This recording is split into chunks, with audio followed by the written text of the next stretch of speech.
दोस्तों, आज के इस वीडियो में मैं आपके लिए लेकर आया हूँ एक्सेल के 30 पावरफुल एडवांस फार्मूला। इन सभी फार्मूला को मैंने step by step practical example के साथ डिटेल में एक्सप्लेन किया है कि कब कौन सा फार्मूला आपको लगाना है।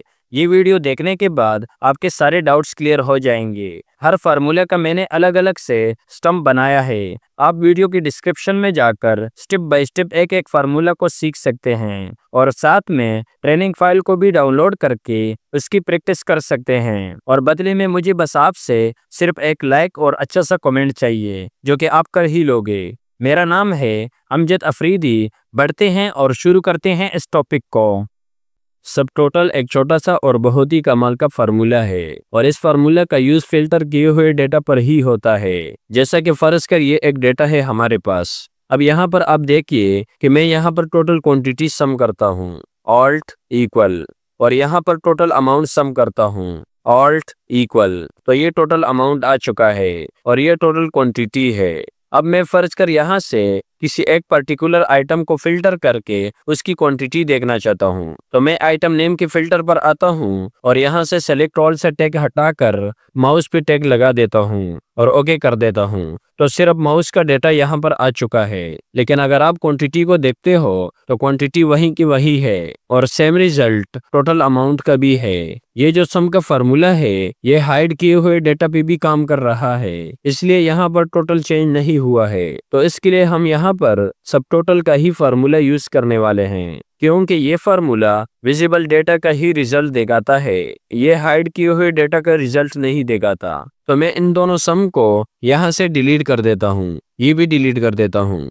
अब यहाँ पर आपने टाइप करना है इक्वल सब टोटल, टैब बटन को प्रेस करना है तो ये ब्रैकेट शुरू हो गया। तो अब यहाँ पर आप देखोगे कि ये फार्मूलाज की लिस्ट ओपन होके आया है। सब टोटल एक ऐसा फार्मूला है कि इसके साथ आप दूसरे फार्मूले का यूज करते हैं। तो हमने इन डेटा का सम करना है, तो मैं यहाँ से सम को सेलेक्ट करता हूँ और टैब बटन को प्रेस कर देता हूँ। तो ये 9 आ गया है यहाँ पर, क्योंकि सम का फार्मूला इस लिस्ट में से 9 नंबर पर है। इसका मतलब है कि हम सब टोटल के अंदर सम करना चाहते हैं। कॉमा लगाना है, इसके बाद रेंज है, तो रेंज में इस क्वांटिटी वाले डेटा को सेलेक्ट कर देता हूँ और ब्रैकेट क्लोज करके एंटर करना है। ये टोटल क्वांटिटी आ चुकी है। अब यहाँ पर भी ये फार्मूला लगा देता हूँ इक्वल सब टोटल, टैब बटन को प्रेस किया। अब सम के लिए यहाँ पर 9 टाइप कर देता हूँ, कॉमा लगाना है और इस टोटल प्राइस वाले कॉलम को सेलेक्ट करना है और ब्रैकेट क्लोज करके एंटर करना है। तो ये टोटल अमाउंट आ चुकी है। अब फर्ज कर मैं यहाँ से किसी आइटम को फिल्टर कर देता हूँ। इस माउस को मैंने यहाँ पर फिल्टर कर दिया और ओके किया, तो सिर्फ माउस का डेटा यहाँ पर फिल्टर होके आया है। लेकिन अगर आप क्वांटिटी देखते हो तो सिर्फ माउस का क्वांटिटी यहाँ पर आ चुका है और साथ में टोटल अमाउंट आ चुका है। तो सब टोटल फार्मूला सिर्फ विजिबल डेटा को ही काउंट करके देता है। जो भी फार्मूला आप इसके अंदर लगाओगे उसके अकॉर्डिंग आपको रिजल्ट देगा। ये आपको समझ में आया होगा। यहाँ पर हमारे पास एक छोटा सा डेटा है और इसमें हमने अलग अलग आइटम परचेज कर रखे हैं। अब जैसे यहाँ माउस है और साथ में क्वांटिटी है और इसके साथ प्राइस लिखी हुई है। अब जैसे फर्ज कर मुझे ये मालूम करना है कि ये जितनी भी आइटम है उनका टोटल अमाउंट कितना होगा, तो इसके लिए हम सम प्रोडक्ट फार्मूला का यूज करेंगे। ये फार्मूला सम और प्रोडक्ट दोनों को मिलाकर ये फार्मूला काम करता है। तो is equal to sum product, tab किया, इसमें आपने पहले क्वांटिटी वाले कॉलम को सेलेक्ट करना है। सेलेक्ट करने के बाद कॉमा लगाना है। अब इसके बाद प्राइस वाले कॉलम को सेलेक्ट करना है और ब्रैकेट क्लोज करके एंटर करना है।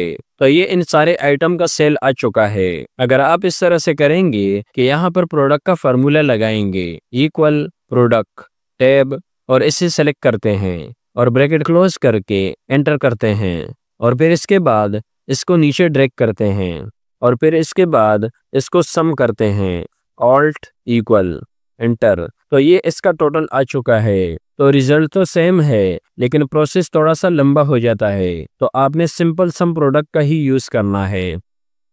डेटिव फार्मूला दो डेट्स के दरमियान कैलकुलेशन के लिए यूज किया जाता है। ये किसी भी दो डेट्स के दरमियान ईयर्स, मंथ या डेज को कैलकुलेट कर सकता है। ये बहुत यूजफुल होता है अगर हमें किसी का एज चेक करना हो। अब जैसे कि मुझे इन एम्प्लॉय का एज कैलकुलेट करना है, तो यहाँ पर फार्मूला को लगाते हैं इक्वल डेटेड इफ। अच्छा, यहाँ पर ये फार्मूला सजेशन में शो नहीं होगा क्योंकि ये एक्सेल में एक हिडन फंक्शन है जिसे माइक्रोसॉफ्ट ने अभी तक फार्मूला लिस्ट में डॉक्यूमेंट नहीं किया है। ब्रैकेट को शुरू करते हैं। पहले इस डेट ऑफ बर्थ को सिलेक्ट करना है, कॉमा, अब इसके बाद करंट डेट को सिलेक्ट करना है, अगेन कॉमा। अब ईयर्स को निकालने के लिए डबल कोट्स के अंदर y को टाइप करना है, ब्रैकेट क्लोज करके एंटर प्रेस करना है। तो ये इस पहले एम्प्लॉय का एज आ चुका है। अब इसको नीचे ड्रैग करते हैं तो सभी एम्प्लॉय का एज आ चुका है। तो डेटिव फार्मूला की मदद से आप एज कैलकुलेशन या फिर किसी भी तरह के दो डेट्स के दरमियान डिफरेंस को मालूम कर सकते हैं। If formula. सबसे पहले हम ये समझते हैं कि इफ फार्मूला होता क्या है। इफ फार्मूला एक्सेल में एक लॉजिकल फंक्शन है जो हमें कंडीशन चेक करने और उनके बेसिस पे डिफरेंट रिजल्ट दिखाने में हेल्प करता है। मतलब कि अगर कंडीशन ट्रू हो तो एक रिजल्ट और अगर फॉल्स हो तो दूसरा रिजल्ट। इस सिंपल एग्जांपल के साथ देखते हैं। सपोज इस लिस्ट में से हमने देखना है कि कौन सा स्टूडेंट पास है और कौन सा स्टूडेंट फेल है और पासिंग मार्क्स 40 है। फार्मूला को लगाते हैं इक्वल इफ, टैब की को प्रेस करते हैं। यहाँ सिंटेक्स में इसके 3 आर्गुमेंट होते हैं। लॉजिकल टेस्ट, वो कंडीशन जो आप चेक करना चाहते हैं। दूसरा वैल्यू इफ ट्रू, वो रिजल्ट जो मिलेगा अगर कंडीशन ट्रू हो। तीसरा वैल्यू इफ फॉल्स, वो रिजल्ट जो मिलेगा नहीं, यानी कि अगर कंडीशन फॉल्स हो। तो पहला आर्गुमेंट लॉजिकल टेस्ट है। इस मार्क्स को सेलेक्ट करते हैं। सेलेक्ट करने के बाद ग्रेटर देन का साइन लगाते हैं और इसके बाद बराबर का साइन लगाते हैं। अब हमें चेक करना है कि अगर ये वैल्यू 40 या 40 से ज्यादा है, इसलिए बराबर और ग्रेटर देन का साइन लगाया, कॉमा, वैल्यू इफ ट्रू, अगर ये 40 या 40 से ज्यादा है तो क्या रिजल्ट आना चाहिए, पास। तो डबल कोट्स में पास टाइप करते हैं। यहाँ पर एक बात नोट करना है कि एक्सेल में अगर आप किसी फार्मूला के अंदर टेक्स्ट को टाइप करते हैं तो हमेशा आपने उसे डबल कोट्स के अंदर टाइप करना है, वरना एक्सेल उसे 0 काउंट करेगा। अगर रिजल्ट ट्रू हो तो पास आना चाहिए, कॉमा, वैल्यू इफ फॉल्स, अगर ये वैल्यू मैच नहीं हो जाता, यानी कि 40 या 40 से कम हो, तो रिजल्ट फेल आना चाहिए। तो डबल कोट्स के अंदर फेल टाइप करते हैं, फेल। इसके बाद ब्रैकेट क्लोज करके एंटर करना है। तो ये फेल आ चुका है क्योंकि ये वैल्यू 40 से कम है। बाकी के सेल में भी इसको ड्रैग करते हैं तो ये सारे सेल में फिल हो जाएगा। अब ये 70 है, पास आ रहा है। अगर मैं 70 की जगह 40 लिखूं तो ये फिर भी पास है क्योंकि यहाँ फार्मूला में हमने जो कंडीशन पास की है उसमें ये बराबर का साइन भी है कि अगर ये वैल्यू 40 से बड़ा या बराबर है तो ट्रू है। अगर मैं यहाँ से बराबर का साइन हटा देता हूँ और एंटर करता हूँ तो ये फेल हो चुका है क्योंकि अब कंडीशन हो गई कि अगर ये वैल्यू 40 से ज्यादा है तो पास, वरना फेल। तो ये आपको क्लियर हो चुका होगा। इफ एंड, इफ फार्मूला को एंड फार्मूला के साथ भी कंबाइन किया जा सकता है ताकि मल्टीपल कंडीशन को एक साथ चेक किया जा सके।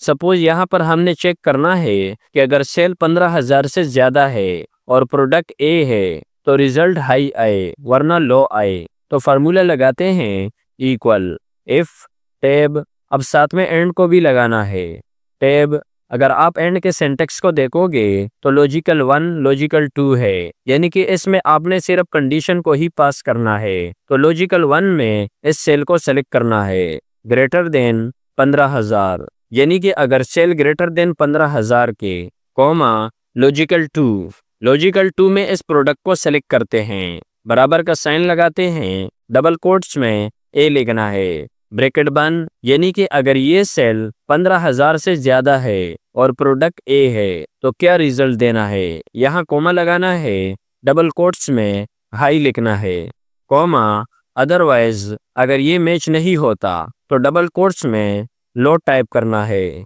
ब्रैकेट क्लोज करके एंटर प्रेस करना है। तो ये लो आ चुका है। अब प्रोडक्ट तो ए है लेकिन सेल 15,000 से कम है। इफ एंड में अगर कोई एक भी कंडीशन मैच नहीं होता तो ये रिजल्ट फॉल्स ही शो करेगा।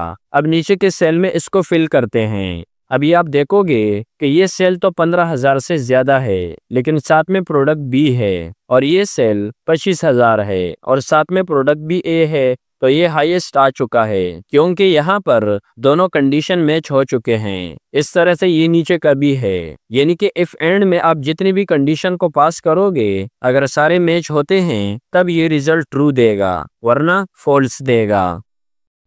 इफ और यहाँ पर हमने इफ फार्मूला के साथ और फंक्शन को भी कंबाइन करना है। सपोज यहाँ पर हमने चेक करना है कि अगर सेल 15,000 से ज्यादा है या फिर प्रोडक्ट ए है तो रिजल्ट हाई शो करना है, अदरवाइज लो शो करना है। तो फार्मूला को यहाँ पर लगाते हैं इक्वल टू इफ टैब, अब साथ में और को भी लगाना है टैब। अब इसके सिंटेक्स में भी लॉजिकल 1 लॉजिकल 2 है। तो पहले इस सेल को सेलेक्ट करते हैं ग्रेटर देन 15,000, यानी कि अगर ये 15,000 से ज्यादा है कॉमा अब लॉजिकल 2 है तो लॉजिकल 2 में इस प्रोडक्ट को सेलेक्ट करते हैं, बराबर का साइन लगाना है, डबल कोट्स में ए को टाइप करते हैं, यानी कि अगर ये रेंज बराबर हो ए के, ब्रैकेट क्लोज करते हैं और कॉमा लगाना है। अब ये जो रेंज हमने सेलेक्ट की है अगर इसमें कोई एक भी सेल या प्रोडक्ट मैच हो जाता है तो वो ट्रू होगा। तो ट्रू में हमने क्या रिजल्ट दिखाना है, डबल कोट्स में लिखते हैं हाई कॉमा अदरवाइज अगर इसमें कोई एक भी मैच नहीं होता वो फॉल्स होगा। तो फॉल्स में हमने लो को दिखाना है, डबल कोट्स के अंदर लो को टाइप करना है, इसके बाद ब्रैकेट क्लोज करके एंटर करना है। तो ये हाई आ चुका है क्योंकि यहाँ पर एक कंडीशन मैच हो चुका है। अगरचे सेल 15,000 से कम है लेकिन प्रोडक्ट तो ए है ना, इस वजह से इसका रिजल्ट भी ट्रू कंसीडर होता है। अब इसको नीचे फिल करते हैं। अब ये आप देखोगे कि दो देन ऐसे हैं जिनका दोनों कंडीशन मैच नहीं होते हैं तो लो शो हो रहा है। तो इफ और फार्मूला में आप जितनी भी कंडीशन पास करते हैं अगर उनमें कोई एक भी मैच हो जाता है तो रिजल्ट ट्रू होगा वरना फॉल्स होगा। और इफ एंड में जितनी भी कंडीशन को आप पास करते हैं अगर वो सारे मैच हो जाते हैं तो रिजल्ट ट्रू वरना फॉल्स होगा। इफ्स फार्मूला का यूज एक्सेल में तब किया जाता है जब हमें मल्टीपल कंडीशन को चेक करना होता है। सपोज यहाँ पर हमने ग्रेड असाइन करना है स्टूडेंट को 80 से ऊपर के परसेंटेज के लिए A+, 70 से ऊपर के लिए A ग्रेड, 60 से ऊपर के लिए B ग्रेड, इस तरह से 40 से कम के लिए F। तो इसके लिए हम यहाँ पर इफ्स फार्मूला का यूज करेंगे ताकि मल्टीपल कंडीशन चेक हो। तो फार्मूला को यहाँ पर लगाते हैं इक्वल इफ्स टैब, सिंटेक्स में पहला आर्गुमेंट है लॉजिकल टेस्ट 1, इस परसेंटेज को सेलेक्ट करते हैं ग्रेटर देन इक्वल बड़ा या बराबर है 80 के comma value if true 1, double quotes लगाना है और A+ को टाइप करना है, इसके बाद कॉमा अब लॉजिकल टेस्ट 2 है तो फिर से इस परसेंटेज को सेलेक्ट करना है ग्रेटर देन इक्वल बड़ा या बराबर है 70 के कॉमा डबल कोट्स में A को टाइप करना है, इसके बाद अगेन कॉमा लगाना है। अब लॉजिकल टेस्ट 3 है, इस परसेंटेज को सेलेक्ट करना है ग्रेटर देन इक्वल बड़ा या बराबर है 60 के कॉमा डबल कोट्स में B को टाइप करना है, कॉमा लगाना है। अब लॉजिकल टेस्ट 4 है, इस परसेंटेज को सेलेक्ट करना है ग्रेटर देन इक्वल बड़ा या बराबर 50 के कॉमा डबल कोट्स के अंदर C को टाइप करना है, इसके बाद कॉमा लगाना है। अब लॉजिकल टेस्ट 5 है, इस परसेंटेज को सेलेक्ट करना है ग्रेटर देन इक्वल बड़ा या बराबर है 40 के कॉमा डबल कोट्स के अंदर D को टाइप करना है, अगेन कॉमा लगाना है। अब लॉजिकल टेस्ट 6 है, अगेन इस परसेंटेज को सेलेक्ट करते हैं। अब हमें सिर्फ लेस देन को लगाना है और 40 यानी कि अगर 40 से कम है कॉमा डबल कोट्स के अंदर F को लगाना है, इसके बाद ब्रैकेट क्लोज करके एंटर प्रेस करना है। तो ये A ग्रेड आ चुका है क्योंकि ये वैल्यू 70 और 80 के बीच का वैल्यू है। अब इसको नीचे बाकी सारे सेल में फिल करते हैं इस तरह से ड्रैग करके, तो सभी स्टूडेंट का ग्रेड आ चुका है। इस तरह से मल्टीपल कंडीशन को पास करने के लिए इस फार्मूला का आप यूज कर सकते हैं। समिफ, पहले इस समिफ के बेसिक को समझ लेते हैं। जैसा कि ये हमारे पास एक कंपनी का फर्जी डेटा है जो कि बहुत बड़ा है। अब इसमें अलग अलग सिटी में ये मैटर्स की सेल हुई है। अब फर्ज कर हमें कहा जाए कि बाकी को छोड़कर सिर्फ कराची सिटी का टोटल सेल निकाल कर दे दें, तो ऐसे में तो आप इनको एक एक करके जमा नहीं कर सकते क्योंकि आपके पास डेटा बहुत बड़ा है। तो इस सूरत में आप सम इफ फार्मूला का यूज करेंगे। सम इफ फार्मूला काम करता है एक कंडीशन के बेस पे, यानी कि क्राइटेरिया। जैसा कि मैंने आपको कहा कि सिर्फ कराची सिटी का सेल रिकॉर्ड देना है, तो ये सिटी कंडीशन हुआ। अब जैसा कि मैं यहाँ पर सेलेक्ट करता हूँ कराची, अब यहाँ पर हमने फार्मूला को टाइप करना है इक्वल सम इफ। टैब की को प्रेस किया तो ये फार्मूला शुरू हो गया।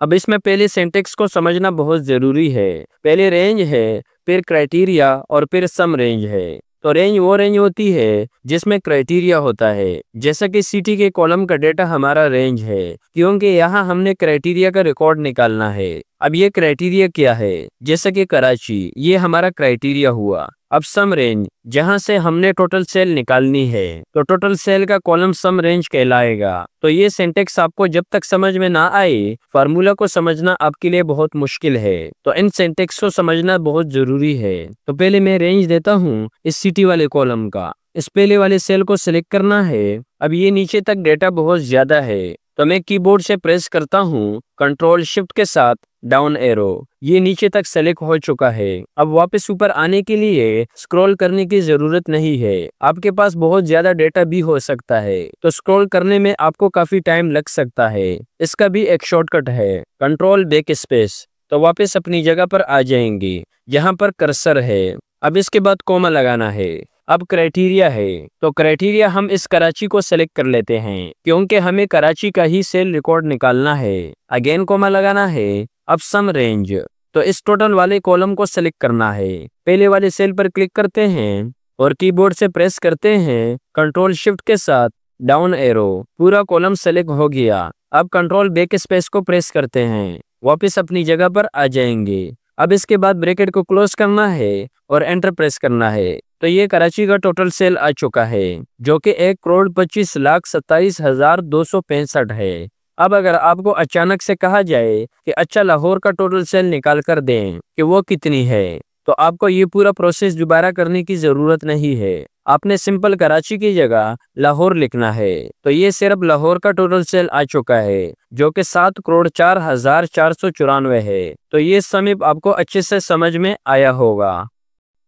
सम इफ्स, इस फार्मूला के लिए भी हमने डेटा सेम लिया हुआ है ताकि आपके लिए समझने में आसानी हो। तो सम इफ फार्मूला वर्क करता है मल्टीपल क्राइटेरिया के बेस पे, यानी कि अगर आपको कहा जाए कि कराची सिटी में सिर्फ विक्टोरिया की कितनी सेल हुई है, विक्टोरिया एक मैट्रेस का नाम है, तो यहाँ पर आपके पास दो क्राइटेरिया हो गए, कराची और विक्टोरिया मैट्रेस। पहले वाले फार्मूला में सिर्फ कराची था, लेकिन यहाँ पर कराची के साथ विक्टोरिया भी है। तो जब आपके पास मल्टीपल क्राइटेरिया हो तब आप सम इफ फार्मूला का यूज करेंगे। तो मैं सिटी वाले सेल में कराची को सिलेक्ट करता हूँ और मैट्रेस वाले में विक्टोरिया। अब यहाँ पर फार्मूला को ऐड करना है इक्वल सम इफ्स। टैब की को प्रेस किया, फार्मूला शुरू हो गया। अब इस सिंटेक्स में पहले नंबर पर सम रेंज आता है, सम इफ में ये लास्ट में आती है, बट सम इफ में पहले नंबर पर आता है। तो सम रेंज ये टोटल सेल है। पहले वाले सेल को सिलेक्ट किया और कीबोर्ड से प्रेस किया कंट्रोल शिफ्ट के साथ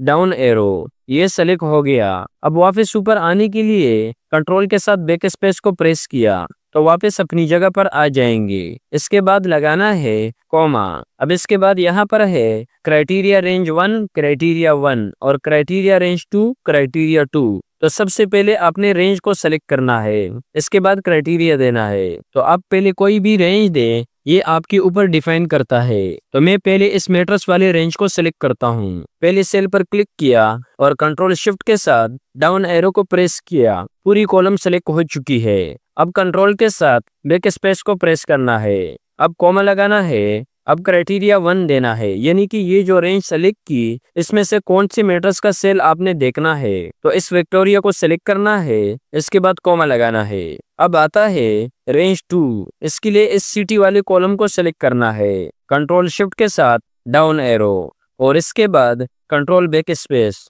अब कॉमा लगाना है। अब क्राइटेरिया 2 है, यानी कि इस रेंज में कौन सी सिटी का रिकॉर्ड देखना है। तो मैं इस कराची को सिलेक्ट करता हूँ, इसके बाद ब्रैकेट को क्लोज करना है और एंटर प्रेस करना है। तो ये कराची में विक्टोरिया का टोटल सेल आ चुका है, जो कि 10,20,000 से ऊपर है। अगर कराची में किसी दूसरे मेट्रोस का रिकॉर्ड चेक करना है, जैसा कि मैं सिलेक्ट करता हूँ, तो ये कराची में डेजी का टोटल सेल आ चुका है। इस तरह से कराची की जगह किसी और सिटी को सिलेक्ट करता हूँ, तो ये लाहौर में डेजी का टोटल सेल आ चुका है। तो सम इफ और सम इफ फार्मूला में आप कंडीशन के बेस पे रिकॉर्ड निकाल सकते हैं। यूनिक फार्मूला किसी लिस्ट या रेंज में से डुप्लीकेट वैल्यू को फिल्टर आउट करके सिर्फ यूनिक वैल्यू आपको रिटर्न करता है।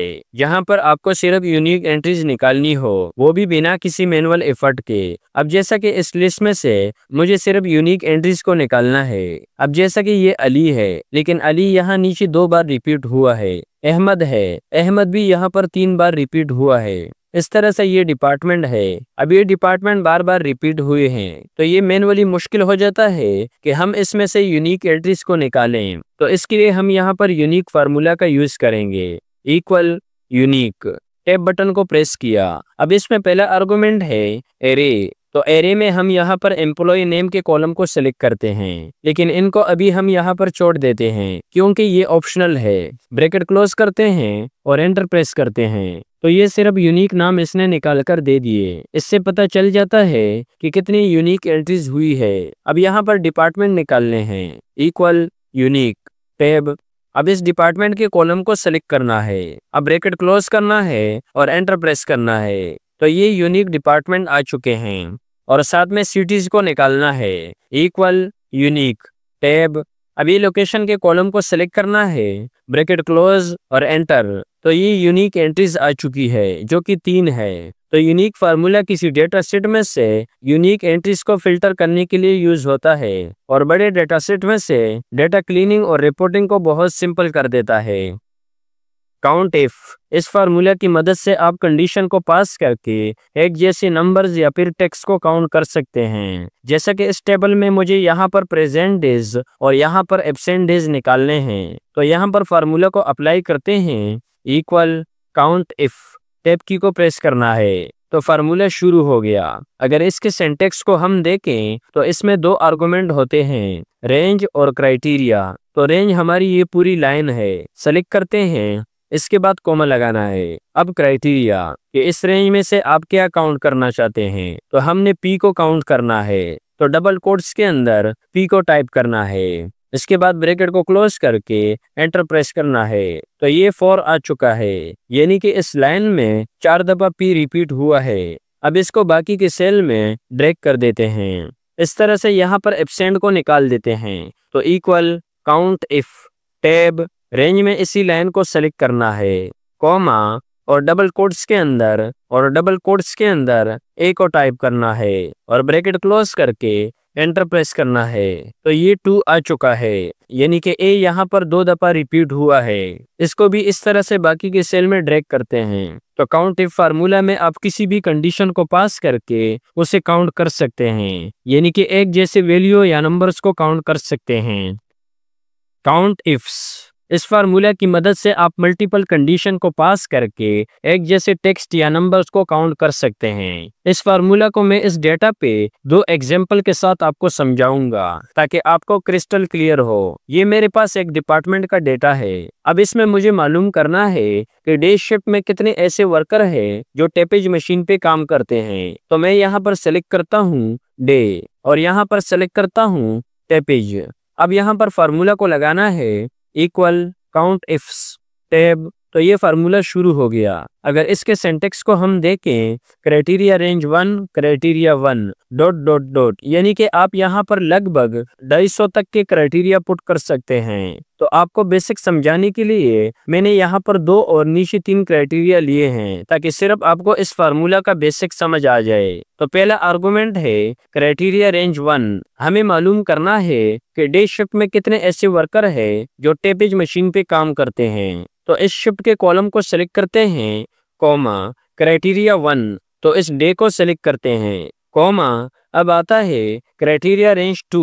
तो रेंज 2 में इस मशीन के पूरे कॉलम को सिलेक्ट करते हैं, कॉमा लगाना है। अब क्राइटेरिया 2 है, तो हमने इस टेपेज मशीन को चेक करना है। तो इस टेपेज मशीन को सेलेक्ट करते हैं, इसके बाद ब्रैकेट को क्लोज करके एंटर प्रेस करना है। तो ये 6 आ चुका है, यानी कि डे में 6 ऐसे वर्कर है जो टेपेज मशीन पे काम करते हैं। अगर मैं यहाँ डे की जगह नाइट को सेलेक्ट करूँ तो ये 3 आ चुका है। 3 वर्कर नाइट में ऐसे हैं जो टेपेज मशीन पे काम करते हैं। अब चलते हैं इस दूसरे एग्जाम्पल की तरफ और इसको समझते हैं। यहाँ पर हमने मालूम करना है कि हमारे पास कितने ऐसे वर्कर है जिनकी डिजिग्नेशन ऑपरेटर है और मशीन टेपेज है और सैलरी 40,000 से ऊपर है। तो यहाँ पर फार्मूला को टाइप करते हैं equal count ifs tab. Range 1 में हमने डिजिग्नेशन के कॉलम को सिलेक्ट करना है, कॉमा लगाना है, क्राइटेरिया 1 इस ऑपरेटर को सिलेक्ट करते हैं क्योंकि हमें ऑपरेटर को ही मालूम करना है, कॉमा अब क्राइटेरिया रेंज 2 इस मशीन के कॉलम को सेलेक्ट करते हैं। सेलेक्ट करने के बाद कॉमा लगाना है। अब क्राइटेरिया 2 में इस टेपेज को सेलेक्ट करते हैं, इसके बाद कॉमा लगाना है। क्राइटेरिया रेंज 3 हमने सैलरी मालूम करनी है, तो सैलरी की पूरी कॉलम को सेलेक्ट करना है, कॉमा लगाना है। क्राइटेरिया 3 में इस 40,000 को सेलेक्ट करना है, ब्रैकेट क्लोज और एंटर प्रेस करना है। तो ये 2 आ चुका है, यानी कि सिर्फ 2 ऑपरेटर ऐसे हैं जिनकी सैलरी 40,000 से प्लस है। अब मैं यहाँ पर सिर्फ 40,000 लिखता हूँ, 40,000। तो 3 ऑपरेटर ऐसे हैं जिनकी सैलरी पूरा 40,000 है। अब मैं लिखता हूँ लेस देन 40,000। तो एक ऑपरेटर ऐसा है जिनकी सैलरी 40,000 से कम है। तो उम्मीद है कि ये फार्मूला आपको अच्छे से समझ आया होगा। बढ़ते हैं अगली फार्मूला की तरफ, एवरेज इफ। इस फार्मूला की मदद से हम कंडीशन के अकॉर्डिंग एवरेज निकाल सकते हैं, यानी कि इसमें हम क्राइटेरिया को सेट करते हैं, जहां पर भी क्राइटेरिया मैच हो जाता है उसमें से ये हमें एवरेज निकाल कर देगा। इस डेटा पर हम इसको अप्लाई करके देखते हैं कि किस तरह से ये काम करता है। सपोज यहाँ पर हमने चेक करना है कि सिर्फ इस्लामाबाद सिटी में जो सेल हुई है उसका एवरेज निकाल कर दें, बाकी सिटी को इग्नोर कर दें। तो इसके लिए हमें फार्मूला में क्राइटेरिया को पास करना पड़ेगा। तो यहाँ पर इक्वल का साइन लगाते हैं, एवरेज इफ टैब। अब यहाँ पर सिंटेक्स को समझना बहुत जरूरी है। पहले नंबर पर रेंज है, फिर क्राइटेरिया और फिर एवरेज रेंज है। तो रेंज हमारा ये सिटी का कॉलम है जिसमें से हमने क्राइटेरिया को पास करना है। तो इस पूरे कॉलम को सेलेक्ट करते हैं, सेलेक्ट करने के बाद कॉमा लगाना है। अब इसके बाद क्राइटेरिया है, तो क्राइटेरिया हमेशा रेंज में से ही पास होता है। यहाँ पर आपने एक बात नोट करना है कि क्राइटेरिया को आपने इसी रेंज में से ही सेलेक्ट करना है, अदरवाइज अगर आप इसको डबल कोट्स के अंदर लिखते हैं तो ये एरर देगा। तो मैं यहाँ पर इस्लामाबाद को सेलेक्ट करता हूँ, कॉमा लगाना है। अब इसके बाद है एवरेज रेंज। तो एवरेज रेंज में हमने इन सेल के कॉलम को सेलेक्ट करना है, सेलेक्ट करते हैं इस तरह से। इसके बाद ब्रैकेट क्लोज करके एंटर प्रेस करते हैं। तो ये इस्लामाबाद में जितनी भी सेल हुई है उनका एवरेज सेल निकल कर आ चुका है। यहाँ पर नीचे एक दूसरे एग्जाम्पल के साथ इसको समझते हैं। अब सपोज हमने चेक करना है कि सीपीयू की जितनी भी सेल हुई है उनका एवरेज सेल क्या है।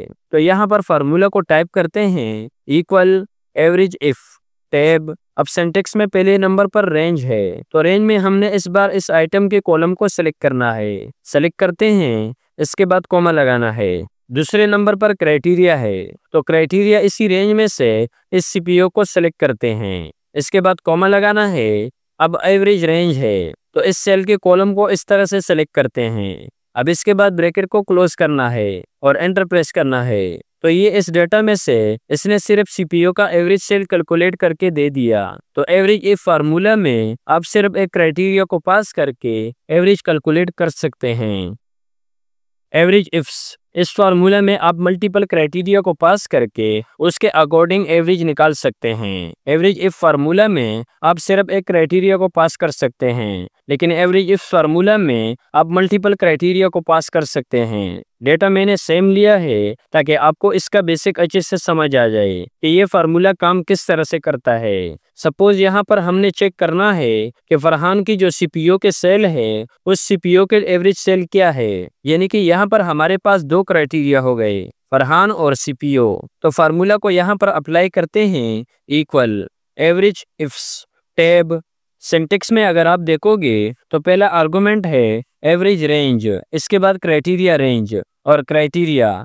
तो एवरेज रेंज ये सेल का कॉलम कहलाएगा जिसमें से हमने एवरेज निकालनी है। तो सेलेक्ट करते हैं इसको, इसके बाद कॉमा लगाना है। अब है क्राइटेरिया रेंज 1, इसमें से हम पहले इस नेम वाले कॉलम को सेलेक्ट करते हैं। सेलेक्ट करने के बाद कॉमा लगाना है। अब क्राइटेरिया 1 है तो क्राइटेरिया इस रेंज में से फरहान को सेलेक्ट करते हैं। इसके बाद कॉमा लगाना है। तो क्राइटेरिया रेंज 2 में इस आइटम के कॉलम को सेलेक्ट करते हैं। सेलेक्ट करने के बाद कॉमा लगाना है।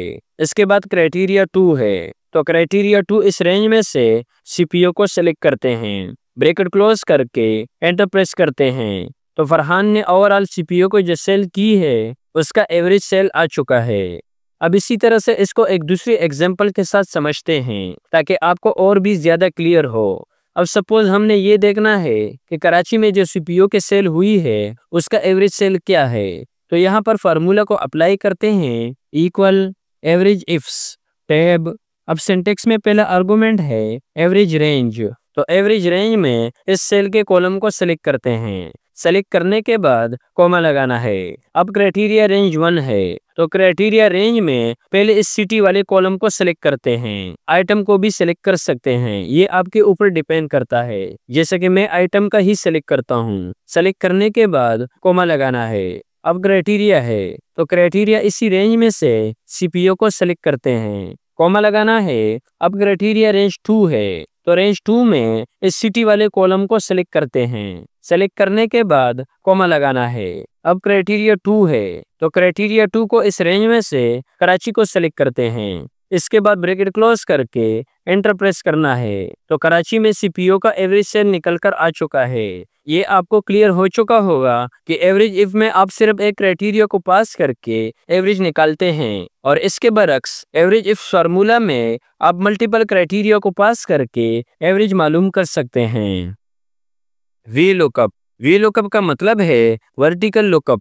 इस फार्मूले का यूज हम तब करते हैं जब हमें किसी टेबल में वर्टिकली डेटा को सर्च करना होता है, यानी कि ये टेबल में पहले कॉलम में वैल्यू को ढूंढता है और फिर उसी वैल्यू के रो में से किसी और कॉलम का रिजल्ट आपको देता है, वो जो भी कॉलम आप फार्मूला में स्पेसिफाई करते हो। ये फार्मूला तब यूज होता है जब आपको बहुत सारे डेटा को हैंडल करना हो। अब मैंने ये छोटा सा एक टेबल लिया हुआ है जिस पर हम सिर्फ वीलुकअप की बेसिक को समझते हैं। अब मैं चाहता हूँ कि जब भी यहाँ पर कोई आईडी नंबर को टाइप करूँ तो उस आईडी का नाम और सेल ली यहाँ पर शो हो। तो इसके लिए यहाँ पर फार्मूला को लगाते हैं, इक्वल वीलुकअप। टैब बटन को प्रेस करते हैं। अब इसके सिंटेक्स को समझना बहुत जरूरी है। सिंटेक्स में इसके 4 आर्गुमेंट है, lookup value, table array, column index number, range lookup. तो लुकअप वैल्यू वो वैल्यू कहलाता है जो आपको सर्च करनी है। तो मैं इस आईडी वाले सेल को सेलेक्ट करता हूँ क्योंकि मैं चाहता हूँ कि इस सेल में मैं जो भी आईडी को टाइप करूँ उसका नेम आना चाहिए। इसके बाद कॉमा लगाना है। अब दूसरा आर्गुमेंट है टेबल एरे, यानी कि कहाँ से इस वैल्यू को सर्च करना है। तो वो हमारे पास ये पूरा टेबल है, तो इस टेबल को सेलेक्ट करते हैं। टेबल को सेलेक्ट करने के बाद कॉमा लगाना है। अब इसमें तीसरा आर्गुमेंट है कॉलम इंडेक्स नंबर, यानी कि आपने जो ये टेबल सेलेक्ट किया इसमें से आपने किस कॉलम से रिजल्ट को फाइंड करना है। तो हमने नेम को फाइंड करना है और नेम इस टेबल में दूसरे नंबर के कॉलम में है, तो यहाँ पर हमने 2 को टाइप करना है। इसके बाद कॉमा लगाना है। अब चौथा आर्गुमेंट है रेंज लुकअप। इसमें 2 ऑप्शन होते हैं, एक है अप्रोक्सीमेट और दूसरा है एग्जैक्ट मैच। अप्रोक्सीमेट का मतलब है कि जो आईडी आप यहाँ पर सर्च करोगे अगर वो इस टेबल में मौजूद नहीं है तो ये इससे छोटे आईडी का रिजल्ट यहाँ पर शो करवाएगा। और एग्जैक्ट मैच का मतलब है कि जो आईडी आप यहाँ पर सर्च करोगे अगर वो इस टेबल में नहीं है तो ये एरर यहाँ पर शो करवाएगा। तो अप्रोक्सीमेट के लिए 1 है और एग्जैक्ट मैच के लिए 0 है। तो हमने यहाँ पर एग्जैक्ट मैच को लेना है, तो 0 को टाइप करते हैं और ब्रैकेट को क्लोज करके एंटर प्रेस करते हैं। अब जैसे ही मैं यहाँ पर कोई आईडी को टाइप करता हूँ 105 एंटर, तो ये उस्मान हैदर आ चुका है। इस टेबल में भी आप देख सकते हो। अब मैं चाहता हूँ कि इसके साथ सेल भी आना चाहिए, तो यहाँ पर दोबारा फार्मूला को लगाते हैं, equal V lookup. Tab button को प्रेस करते हैं। अब सबसे पहले है लुकअप वैल्यू, तो लुकअप वैल्यू इस आईडी को सेलेक्ट करते हैं, कॉमा। दूसरा है टेबल एरे, तो टेबल एरे में इस पूरे टेबल को सेलेक्ट करते हैं। तीसरा है कॉलम इंडेक्स नंबर। तो सैलरी इस टेबल में चौथे नंबर के कॉलम में है, तो यहाँ कॉलम इंडेक्स नंबर में 4 को टाइप करना है। इसके बाद कोमा लगाना है और एग्जैक्ट मैच के लिए 0 को टाइप करते हैं, ब्रैकेट क्लोज करके एंटर प्रेस करते हैं। तो ये 52,000 आ चुका है, यहाँ टेबल में भी आप देख सकते हैं। अब अगर मैं यहाँ से आईडी को चेंज करूँ 102, तो ये सारा आ चुका है, जिसकी सैलरी है 55। अब मैं चाहता हूँ कि यहाँ सैलरी की जगह पर लोकेशन आना चाहिए, तो फार्मूला को एडिट करते हैं। अब इस 4 की जगह पर 5 को टाइप करना है, क्योंकि लोकेशन इस टेबल में 5वें नंबर के कॉलम में है, और एंटर प्रेस करना है। तो ये लाहौर आ चुका है। तो वी लुकअप में आप जिस भी कॉलम को स्पेसिफाई करते हो, ये इस डेटा में से उसी कॉलम का डेटा आपको रिटर्न करेगा। H lookup. एच लुकअप का मतलब है हॉरिजेंटल लुकअप। ये फार्मूला हॉरिजेंटली डेटा में सर्च करता है, जैसा कि वी लुकअप वर्टिकली डेटा को सर्च करता है, इस तरह से एच लुकअप हॉरिजेंटली डेटा को सर्च करता है। अब यहाँ पर मेरे पास कुछ स्टूडेंट के मार्क्स है जो हॉरिजेंटली अरेंज है, जैसे कि रोल नंबर, स्टूडेंट नेम और उनके सब्जेक्ट नंबर दिए गए हैं। अब मैं चाहता हूँ कि जैसे ही मैं यहाँ पर रोल नंबर को टाइप करूँ, तो उस रोल नंबर का स्टूडेंट नेम और सब्जेक्ट मार्क्स यहाँ पर शो हो। चूंकि डेटा हमारे पास हॉरिजेंटली फिल है, तो हम यहाँ पर एच लुकअप का यूज करेंगे। Equal H lookup, tab button को प्रेस करते हैं। अब इसके सिंटैक्स में भी 4 आर्गुमेंट होते हैं। पहला है लुकअप वैल्यू, यानी कि वो वैल्यू जो आप सर्च कर रहे हैं। तो इस ऊपर वाली सेल को सेलेक्ट करते हैं, क्योंकि हम चाहते हैं कि इस सेल में मैं जो भी रोल नंबर टाइप करूं उसका रिजल्ट आना चाहिए। कॉमा लगाना है। अब दूसरा आर्गुमेंट है टेबल एरे, तो इस पूरी डेटा को सेलेक्ट करते हैं। सेलेक्ट करने के बाद कॉमा लगाना है। अब तीसरा आर्गुमेंट है index number, row index number, यानी कि आपने जो डेटा सेलेक्ट किया इसके कौन से रो से डेटा को रिटर्न करवाना है। तो स्टूडेंट नेम इस डेटा में दूसरे नंबर के रो में है, तो यहाँ पर टाइप करना है 2, कॉमा लगाना है। अब चौथा आर्गुमेंट है अप्रोक्सीमेट और एग्जैक्ट मैच, तो हमने यहाँ पर एग्जैक्ट मैच को लेना है, तो 0 टाइप करना है। इसके बाद ब्रैकेट को क्लोज करना है और एंटर प्रेस करना है। अब यहाँ पर एक रोल नंबर को टाइप करना है 16505, एंटर। तो ये उज़ैर आ चुका है, यहाँ टेबल में भी आप देख सकते हैं। अब अगर मैं यहाँ पर इसको नीचे ड्रैग करता हूँ, तो बज़ाहिर तो ये रिजल्ट बिल्कुल सही है, लेकिन अगर हम इस फार्मूला की रेफरेंस को देखें तो ये टोटली चेंज हो चुके हैं। इसका मतलब ये है कि अगर फर्ज कर हम यहाँ पर कोई दूसरा रोल नंबर टाइप करेंगे, तो ये उसका प्रॉपर रिजल्ट नहीं देगा। जैसे कि मैं टाइप करता हूँ 16509, अब ये एजाज खान आ चुका है, लेकिन अगर यहाँ पर इस्लामिक मार्क्स आप देखोगे तो ये 84 आ चुके हैं, लेकिन अगर आप टेबल में देखोगे तो ये 83 है। ये सब कुछ इसलिए हुआ है क्योंकि हमने फार्मूला को फिक्स किए बगैर बाकी की सेल में ड्रैग किया है। अब हम इसको एक दफा डिलीट करते हैं और दोबारा से इससे अप्लाई करते हैं। इक्वल एच लुकअप, टैब की को प्रेस करना है। अब लुकअप वैल्यू में इस रोल नंबर को सिलेक्ट करते हैं। सेलेक्ट करने के बाद अब F4 का बटन प्रेस करना है ताकि ये रेफरेंस फिक्स हो। कॉमा लगाना है। अब टेबल एरे है, तो टेबल एरे में इस पूरे टेबल को सेलेक्ट करना है। सेलेक्ट करने के बाद इसको भी F4 प्रेस करके फिक्स करना है। कॉमा लगाना है। अब रो इंडेक्स नंबर है, तो यहाँ पर हमने एक फार्मूला को लगाना है रो, जो कि रो नंबर को काउंट करता है। टैब बटन को प्रेस करते हैं और डायरेक्ट ब्रैकेट क्लोज करते हैं। अब यहाँ पर ये रो नंबर तो 3 है, लेकिन हमें यहाँ पर 2 चाहिए क्योंकि ये स्टूडेंट नेम इस टेबल में दूसरे नंबर पर है। तो हम क्या करेंगे कि इसके साथ -1 टाइप करते हैं, 3 - 1 2। इसके बाद कॉमा लगाना है और एग्जैक्ट मैच के लिए 0 टाइप करना है, ब्रैकेट क्लोज और एंटर प्रेस करना है। अब ये एजाज खान आ चुका है। अब इसको आप बाकी की सेल में भी आराम से ड्रैग कर सकते हैं, ये बिल्कुल प्रॉपर रिजल्ट देगा। ये आप देख सकते हैं कि इस्लामिक के मार्क्स यहाँ पर 83 है और यहाँ पर भी 83 है। अब मैं यहाँ से रोल नंबर को चेंज करता हूँ 16503, तो ये उस्मान की डिटेल आ चुकी है। टोटल निकालने के लिए ऑल्ट के साथ इक्वल को प्रेस करना है और सीधा एंटर प्रेस करना है, तो ये टोटल मार्क्स भी यहाँ पर शो हो जाएंगे। तो ये एच लुकअप भी आपको समझ में आया होगा।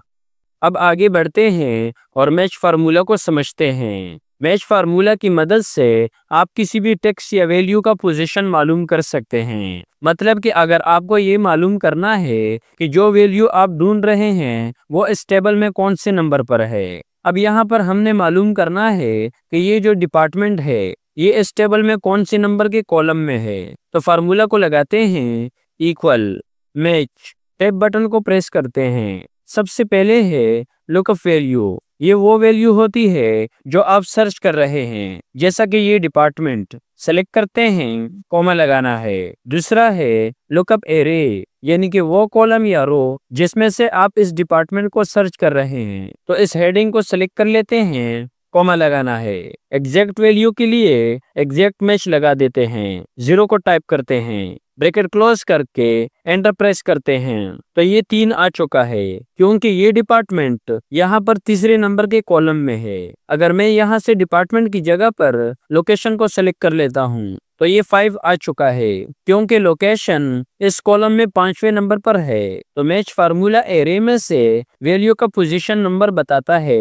अब वीलुकअप के फार्मूला में हमें column index number manually type करना पड़ता है, या फिर कभी डेटा कहीं पर एक्सपेंड हो जाए या कॉलम चेंज हो जाए तो हमें ये वीलुकअप का फार्मूला हर दफा अपडेट करना पड़ता है। तो इसी प्रॉब्लम की सोल्यूशन के लिए मैच फार्मूला काफी हेल्पफुल होता है। जब हमें किसी बड़े डेटा पर काम करना हो तो वहां पर वीलुकअप के अंदर कॉलम इंडेक्स नंबर फाइंड करने में ये मैच फार्मूला ऑटोमेटिकली हमें करेक्ट कॉलम नंबर बताता है।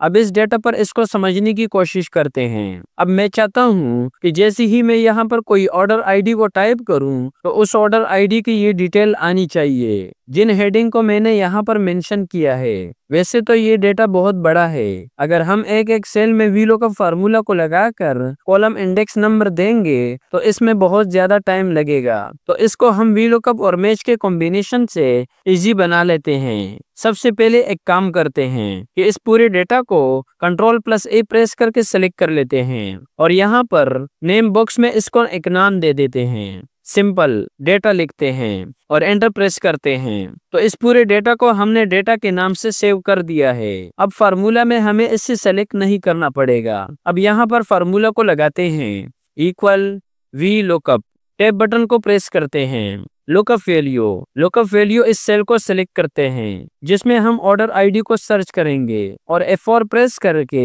इसे फिक्स करेंगे, कॉमा लगाना है। अब टेबल एरे है तो टेबल एरे में हम इस टेबल का नाम देंगे जिस नाम से अभी हमने इसको सेव किया, डेटा। ये यहाँ पर आ चुका है, टैब प्रेस करते हैं, इसके बाद कॉमा लगाना है। अब है कॉलम इंडेक्स नंबर, तो कॉलम इंडेक्स नंबर पे हमने मैच फार्मूला को लगाना है, मैच टैब।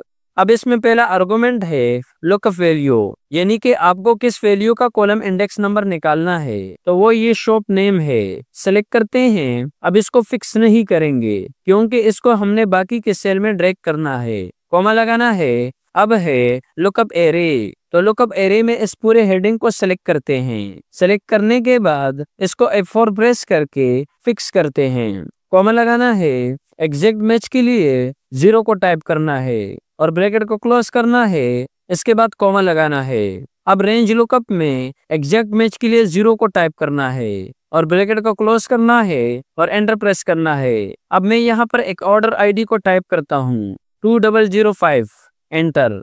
तो ये क्लासिक फर्निशिंग आ चुका है, इस टेबल में भी आप देख सकते हैं। अब इसको हम आराम से बाकी के सेल में ड्रैग कर सकते हैं, ये बिल्कुल प्रॉपर रिजल्ट देगा, ये आप यहाँ पर देख भी सकते हैं। तो वीलुकअप और मैच का कॉम्बिनेशन डेटा को डायनेमिक और फ्लेक्सिबल बनाता है, जिसमें match formula column index number को हेडिंग के बेस पे वैल्यू को रिटर्न करता है। तो इन दोनों फार्मूलाज के कॉम्बिनेशन से आप किसी भी तरह के डेटा को डायनेमिक बना सकते हैं।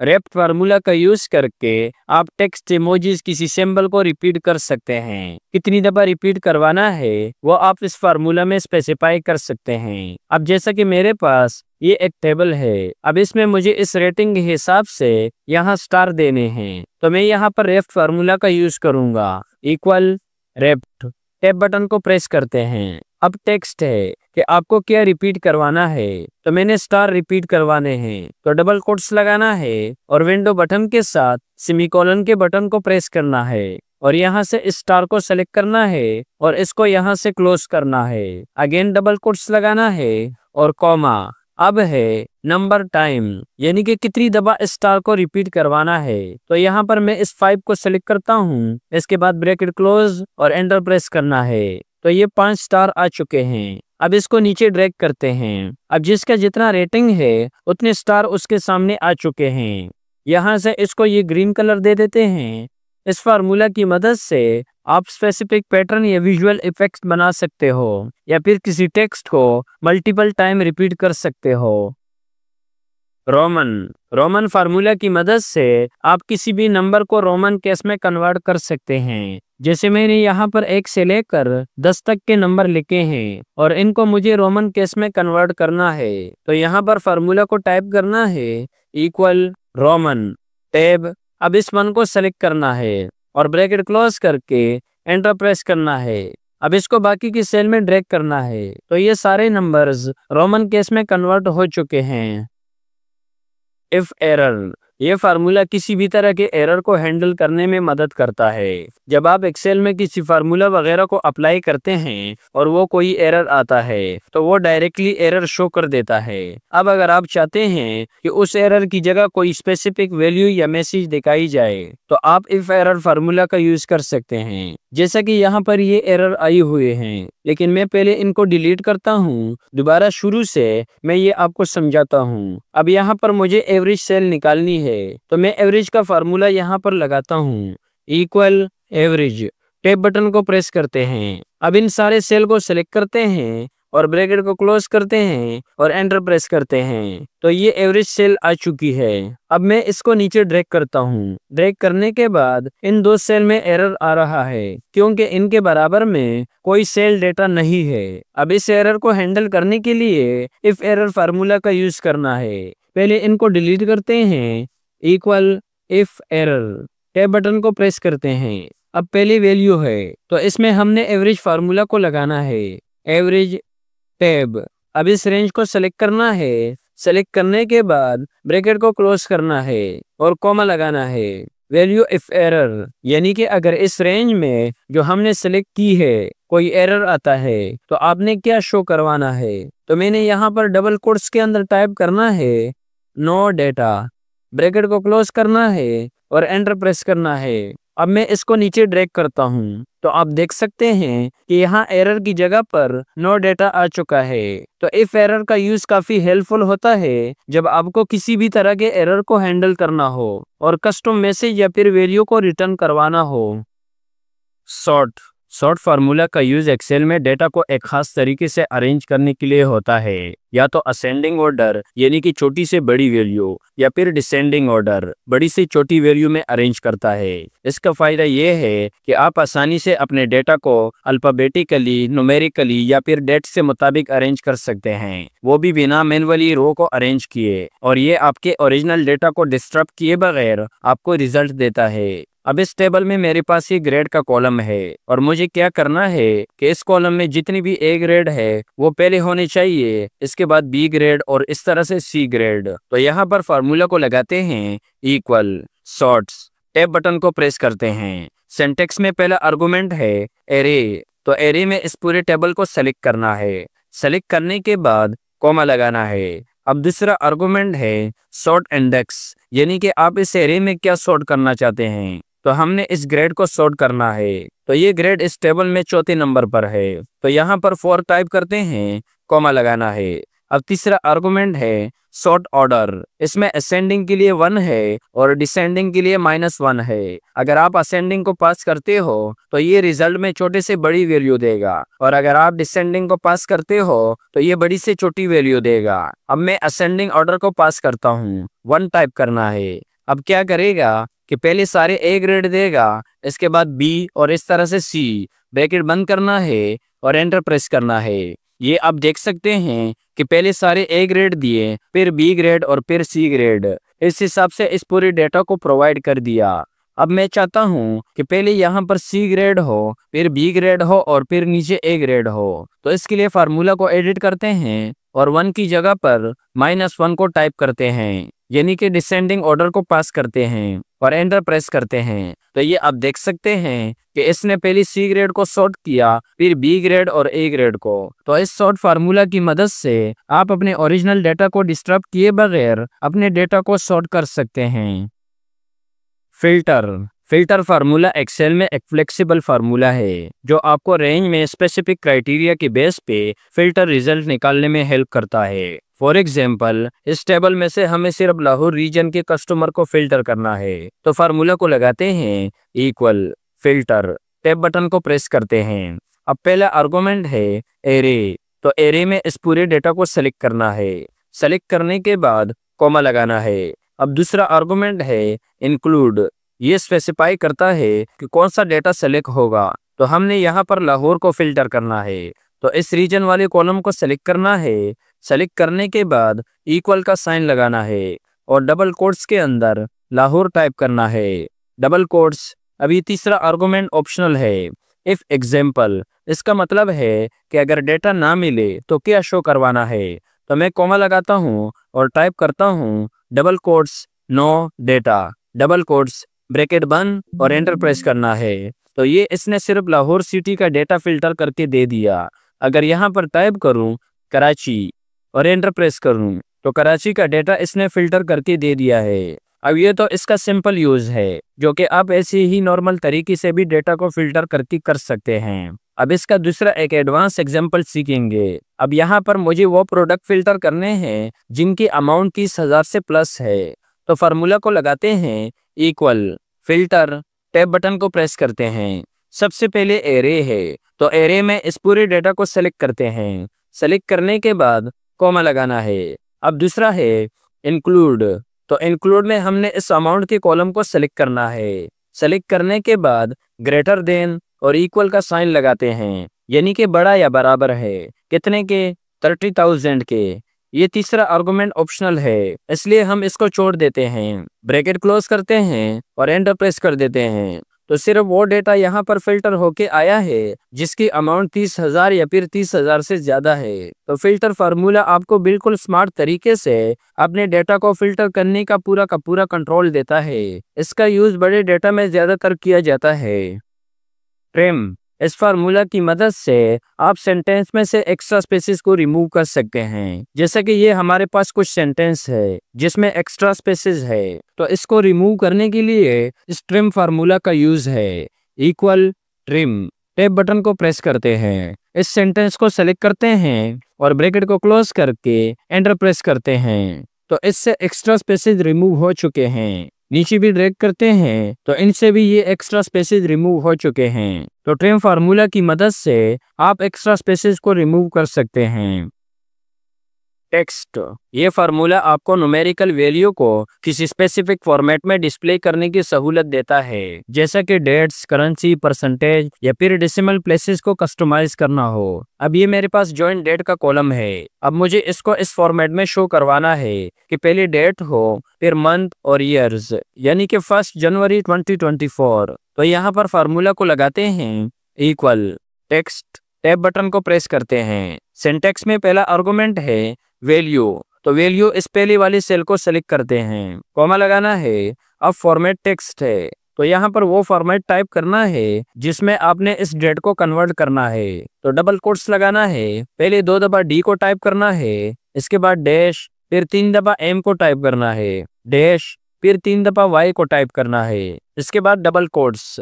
इस तरह से आपने वो फॉर्मेट प्रोवाइड करना होता है और ब्रैकेट को क्लोज करते हैं और एंटर प्रेस करते हैं, तो ये फॉर्मेट हमारे पास आ चुका है। अब इसको नीचे ड्रैग करते हैं और इसके बाद कॉपी करना है और यहाँ पर इसको पेस्ट करना है। अगर आप इस तरह से डायरेक्ट पेस्ट करते हैं तो ये एरर देगा। अंडू करते हैं, आपने प्रेस करना है Ctrl+Alt+V, तो ये डायलॉग बॉक्स ओपन हो जाएगा। यहाँ से इस वैल्यू को सेलेक्ट करना है और ओके करना है, तो इस तरीके से पेस्ट करना है। अब इसके बाद मुझे इस सैलरी को PKR के फॉर्मेट में कन्वर्ट करना है, तो फार्मूला को यहाँ पर लगाते हैं इक्वल टेक्स्ट, टैब बटन को प्रेस करते हैं। वैल्यू में इस पहले वाली सैलरी को सेलेक्ट करते हैं, कॉमा लगाना है। अब इसके बाद डबल कोट्स लगाने हैं, टाइप करना है PKR स्पेस, इसके बाद हैश, डबल कोट्स लगाना है और ब्रैकेट क्लोज और एंटर प्रेस करना है। तो ये करेंसी फॉर्मेट में कन्वर्ट हो चुका है। नीचे ड्रैग करते हैं, इसके बाद कॉपी करते हैं। अब यहाँ पर प्रेस करना है कंट्रोल ऑल्ट वी, तो ये पेस्ट स्पेशल का डायलॉग बॉक्स ओपन हो जाएगा। यहाँ से वैल्यू को सेलेक्ट करना है और ओके करना है। तो ये सेली पीकेआर के फॉर्मेट में कन्वर्ट हो चुकी है। तो टेक्स्ट फार्मूला की मदद से आप न्यूमेरिकल वैल्यू को किसी भी फॉर्मेट में कन्वर्ट कर सकते हैं।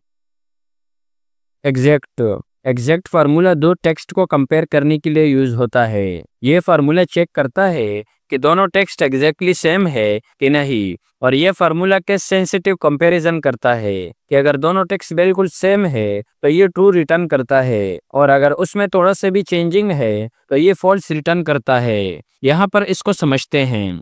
इक्वल एग्जैक्ट, टैब बटन को प्रेस करते हैं। अब इसमें है टेक्स्ट 1 टेक्स्ट 2, तो पहले इस टेक्स्ट को सेलेक्ट करते हैं, कॉमा दूसरे नंबर पर इस दूसरे को सेलेक्ट करते हैं, ब्रैकेट बंद और एंटर प्रेस करना है। तो ये ट्रू आ चुका है क्योंकि ये दोनों टेक्स्ट बिल्कुल सेम है। बाकी के सेल में इसको ड्रैग करते हैं, तो ये फॉल्स आ चुका है क्योंकि ये प्रॉपर केस में है और ये लोअर केस में है, इसलिए इसको ये फॉल्स कंसीडर कर रहा है। Text comparison case sensitive data visualisation में इसका यूज काफी हेल्पफुल होता है। डेज फार्मूला की मदद से आप दो डेट्स के दरमियान डेज को कैलकुलेट कर सकते हैं। इस फार्मूला की मदद से आप आसानी से ये मालूम कर सकते हैं कि इन दोनों डेट्स के दरमियान कितना डिफरेंस है। यहाँ पर हमने मालूम करना है कि ऑर्डर डेट और डिलीवरी डेट में कितने दिन डिफरेंस है। तो फार्मूला को लगाते हैं इक्वल डेज, टैब बटन को प्रेस करते हैं। अब पहले है एंड डेट, तो एंड डेट में इस डिलीवरी डेट को सेलेक्ट करते हैं, कॉमा अब है स्टार्ट डेट, तो इस ऑर्डर डेट को सेलेक्ट करते हैं, ब्रैकेट क्लोज और एंटर प्रेस करते हैं। तो ये 10 आ चुका है, यानी कि इन दोनों डेट्स के दरमियान 10 दिन का डिफरेंस है। सीधा इसको नीचे भी ड्रैग करते हैं। तो इस फार्मूला की मदद से आप दो डेट्स के दरमियान डेज को कैलकुलेट कर सकते हैं। लेन फार्मूला किसी भी सेल में लेटर्स नंबर्स को काउंट करने के लिए यूज होता है, और इसका यूज डेटा वैलिडेशन में काफी हेल्पफुल होता है। अब जैसा कि मुझे ये देखना है कि ये आईडीज नंबर कितने डिजिट्स पर मुश्तमिल है, तो फार्मूला को यहाँ पर लगाते हैं इक्वल लेन, टैब बटन को प्रेस करते हैं। सिंटैक्स में इसका टेक्स्ट है, तो इस पहले वाले आईडी को सिलेक्ट करते हैं, ब्रैकेट क्लोज करके एंटर प्रेस करते हैं। तो ये 10 आ चुका है क्योंकि ये आईडी 10 डिजिट पर मुश्तमिल है। ड्रैग करते हैं तो सभी आईडी का ये बता देगा कि कितने कितने डिजिट्स पर मुश्तमिल है। कंडीशनल फॉर्मेटिंग और डेटा क्लीनिंग में भी ये फार्मूला काफी हेल्पफुल होता है। मिन, एक्सेल में मिन फार्मूला का यूज किसी भी रेंज या लिस्ट में से सबसे छोटी यानी मिनिमम वैल्यू को निकालने के लिए किया जाता है। मतलब कि अगर आपके पास बहुत सारे नंबर्स हैं और आपने देखना है कि इनमें सबसे छोटा नंबर कौन सा है, तो इसके लिए आप मिन फंक्शन का यूज कर सकते हैं। अगर आपके पास कुछ डेटा है और आप देखना चाहते हैं कि इनमें सबसे कम सेल जो हुई है वो कितनी है, तो यहाँ पर फार्मूला को लगाते हैं इक्वल मिन, टैब बटन को प्रेस करते हैं, तो ये सेलेक्ट हो गया। इसके बाद सिंटैक्स में जो आर्गुमेंट है वो सिर्फ नंबर है, यानी कि ये सिर्फ न्यूमेरिकल वैल्यू को ही पिक करता है। तो इस रेंज को सेलेक्ट करते हैं, सेलेक्ट करने के बाद ब्रैकेट को क्लोज करते हैं और एंटर प्रेस करते हैं। तो ये सबसे कम सेल फिगर आ चुका है जो कि इस रेंज में सबसे कम नंबर है। तो मिन फार्मूला किसी भी रेंज में से सबसे छोटी नंबर को निकालने के लिए यूज होता है। मैक्स, ये फार्मूला तब यूज होता है जब हमें किसी रेंज में से सबसे बड़ी यानी मैक्सिमम वैल्यू को फाइंड आउट करना हो। जैसे यहाँ पर हमने देखना है कि इन मार्क्स में सबसे ज्यादा मार्क्स कितने हैं, तो मैक्स फार्मूला सबसे हाईएस्ट मार्क्स को निकालकर हमें शो कराएगा। तो इक्वल मैक्स, टैब, इस रेंज को सेलेक्ट करना है, सेलेक्ट करने के बाद ब्रैकेट क्लोज करना है और एंटर प्रेस करना है। तो ये सबसे हाईएस्ट वैल्यू है जो कि 95 है। मैक्स फार्मूला का यूज किसी भी न्यूमेरिकल डेटा सेट में से मैक्सिमम वैल्यू को निकालने के लिए होता है। सो आई होप कि आपको इस वीडियो से बहुत कुछ सीखने को मिला होगा। अगर आपको इस वीडियो से थोड़ा बहुत भी कुछ सीखने को मिला है तो आपने इस वीडियो को ज़रूर लाइक करना है, और अगर आपने अभी तक हमारे इस चैनल को सब्सक्राइब नहीं किया है तो प्लीज़ इसे भी सब्सक्राइब करना, ताकि आपको आइंदा भी इस तरह के इन्फॉर्मेटिव वीडियोस मिलती रहें। और साथ साथ आपने इन सभी फार्मूलाज का बराबर प्रैक्टिस करना है ताकि आप इन सभी फार्मूलाज को अच्छे से सीख पाएं। तो वीडियो को लाइक करना मत भूलिएगा। हम मिलेंगे एक नई वीडियो वीडियो के साथ। अल्लाह हाफिज़।